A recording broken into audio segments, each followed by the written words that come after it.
Здравствуйте, друзья! В эфире Геоэнергетика Инфо. С вами Радайкин Максим и мой сегодняшний собеседник Александр Фролов. Здравствуйте! Здравствуйте, здравствуйте. Европа спасена, мировая энергетика в безопасности, газовый кризис уходит в прошлое. А три африканские страны – Алжир, Нигерия и Нигер – объединились для реализации транссахарского газопровода. Проект предполагает строительство магистрали протяженностью 4000 километров для ежегодной транспортировки до 30 миллиардов кубометров газа в Европу. Александр, пожалуйста, прокомментируйте данные интересные вести. Я восхищен, поражен и несколько удивлен, потому что года 4 назад опубликовались новости о том, что все, Европа нашла замену российскому газу.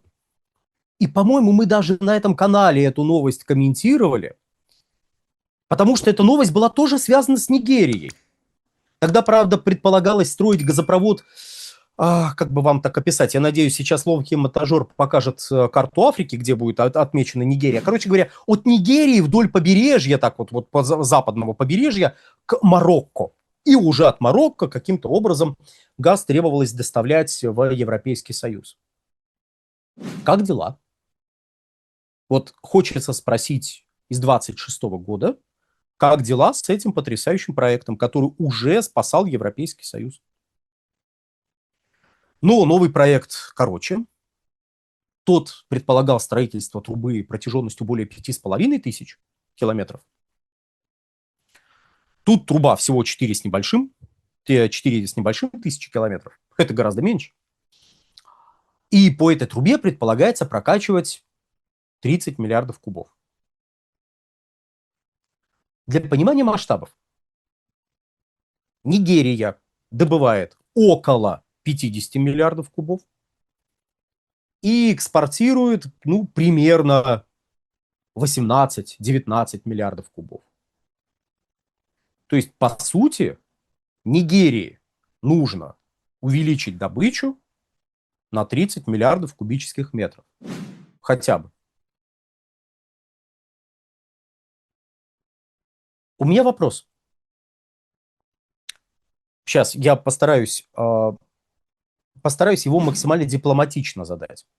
Вот смотрите, на мероприятии, которое знаменовало собой, как сообщают СМИ, старт строительства этого газопровода, присутствовали министры из Алжира, Нигера и Нигерии.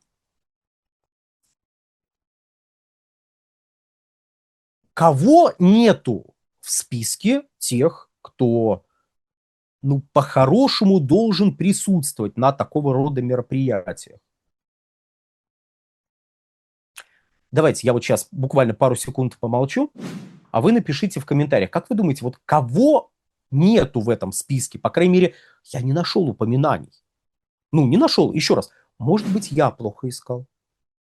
Но издания, на которые большинство ссылается, и наши издания, крупные деловые, тоже ничего подобного не упоминают. Итак, министры есть, а кого нет? Хотя этот кто-то должен быть. Нету представителей покупателей. Вы кому строите трубу? Кому вы строите трубу? Это не праздный вопрос, если что.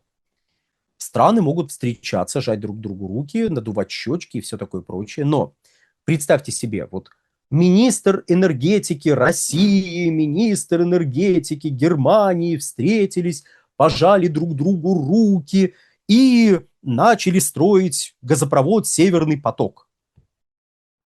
Вы понимаете, что там, скорее всего, будет еще запятая после вот этих чудесных людей, и будут перечислены компании вроде «Газпрома», перечислены компании, которые являются партнерами по этому газопроводу, перечислены компании, которые, возможно, будут покупать этот газ. То есть те, кто вкладывает деньги, и те, кто, собственно говоря, вкладывает деньги в развитие инфраструктуры, и инфраструктуры не только транспортной, но и добычной. И те, кто будет вкладывать свои деньги, покупая эти энергоресурсы. А тут встретились министры. что-то торжественно провели. Всем рассказали: ребят, все нормально, нашей сети вполне хватит для того, чтобы дополнительно... В Алжире.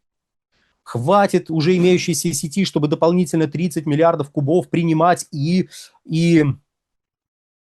Куда их девать дальше? Куда их дальше планируется девать?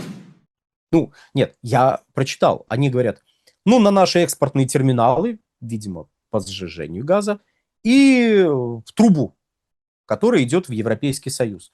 Ну, чисто теоретически, да, такое, наверное, возможно. Но вот какой интересный момент я прошу заметить. Значит, если мы посмотрим на статистику экспорта СПГ и найдем в этой статистике Алжир, то мы увидим, что с 2014 года у них не росли объемы экспорта сжиженного природного газа. Они сократились с 17,5 миллиардов кубических метров, ну, в пересчете на регазифицированный объем. Раскрыта страшная тайна. Тюменская техника Кейс-Гуру производится в Китае, где сосредоточены передовые производства около 90% мировой электроники. Почему тогда мы читаем на коробках техники Кейс-Гуру «создано в Тюмени»? Потому что в Тюмени мозги, идеи и тесты устройств. Именно в Тюмени инженеры продумывают сочетание характеристик для устройств Кейс-Гуру, экспериментируют с материалами для пылесосов и наушников. Глава компании Кейс-Гуру Вадим Боков лично контролирует каждый этап разработки. Тюмень – это про инженерию, гарантию и ответственность. Китай – это производство и масштабирование. Яркий пример подхода – линейка наушников Кейс-Гуру CG Pods. Они опережают дорогие аналоги по функциям, но дешевле в 5 раз. Каждая модель претендует на мировой рекорд по характеристикам. Тюменская новинка – наушники Клипсы. Кейс-Гуру Клип с анатомически удобным креплением. Рекорд безопасности для слуха. У наушников Кейс Guru Clip есть и шумоподавление в микрофоне. Алгоритмы выделяют голос среди внешнего шума.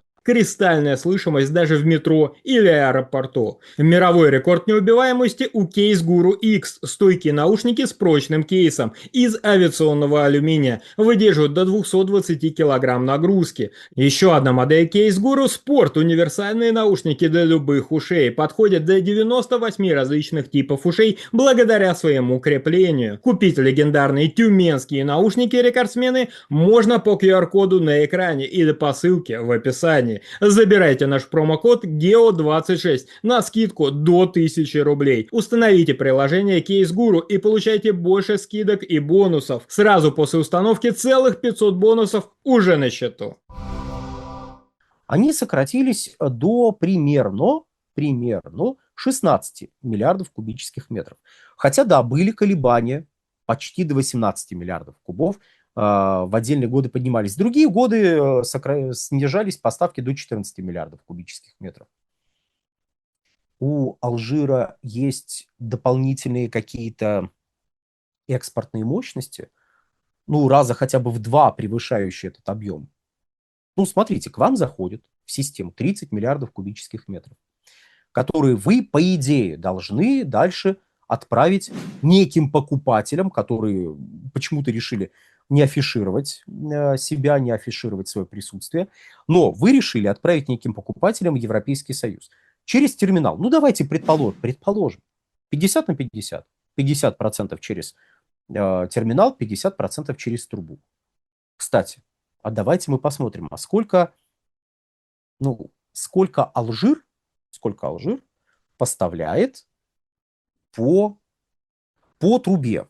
Сколько Алжир поставляет. Вот мы открываем табличку специальную, в которой написано, что в 2024 году, к концу этого месяца, вот июня, будет уже мировая статистика по 2025 году, но пока 2024 год, он в этом плане ничем не примечателен. Так вот, Алжир по трубе поставил почти 33 миллиарда кубических метров. Но он поставляет не только по трубе. Он поставляет еще в виде СПГ. То есть мы берем эти объемы, получаем почти 50 миллиардов кубических метров.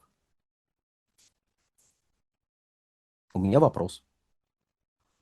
Правильно ли я понимаю, что у Алжира есть настолько много дополнительных мощностей по экспорту Ну, то есть раза в два больше мощностей, чем реально экспортируется СПГ, раза в два больше мощностей, чем экспортируется СПГ, ну и хотя бы раза в полтора больше по трубе можно прокачать. То есть если вы качаете 33 миллиарда кубических метров, а вам, допустим, еще дополнительно 15 надо прокачать, то, значит, у вас должна быть возможность эти объемы, она у вас есть.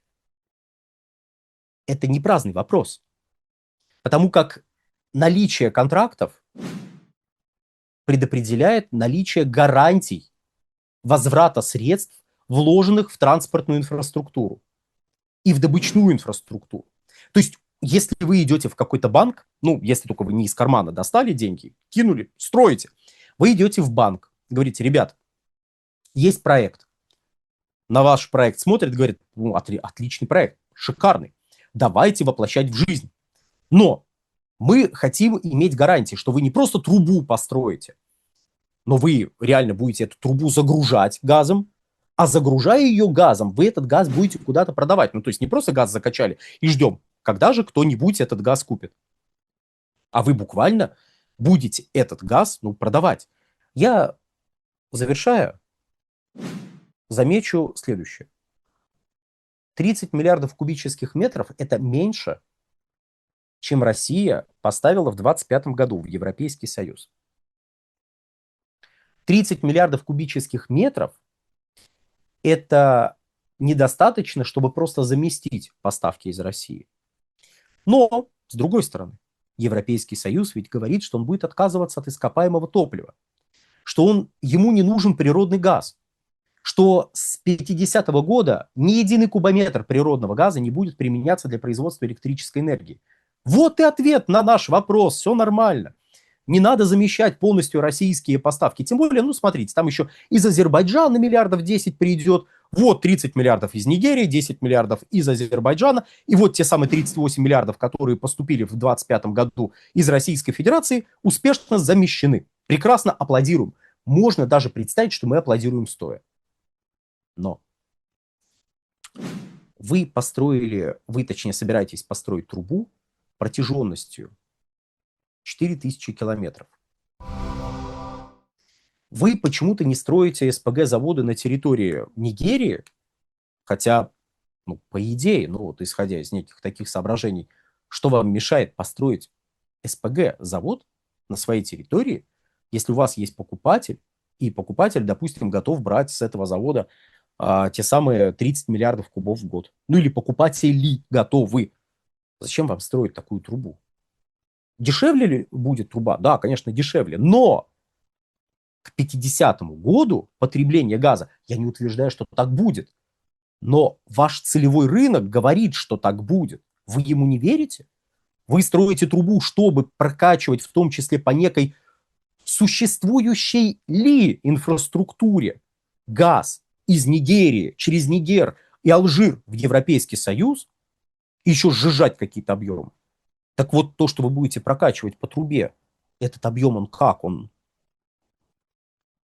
Он же не будет нужен. Вам покупатель говорит, этот объем скоро не будет нужен. Ваши вложения в эти 4000 километров не отобьются. Поэтому логичнее, наверное, строить СПГ-завод. Но тут я могу предположить только, что потребление в самом Алжире растет, а добыча не растет. Поэтому Алжиру нужны какие-то дополнительные внешние ресурсы, которые можно пустить на внешние рынки, при этом увеличивая поставки своего внутридобываемого газа для внутреннего же потребителя. При таком раскладе, да, такая схема, наверное, даже будет работать.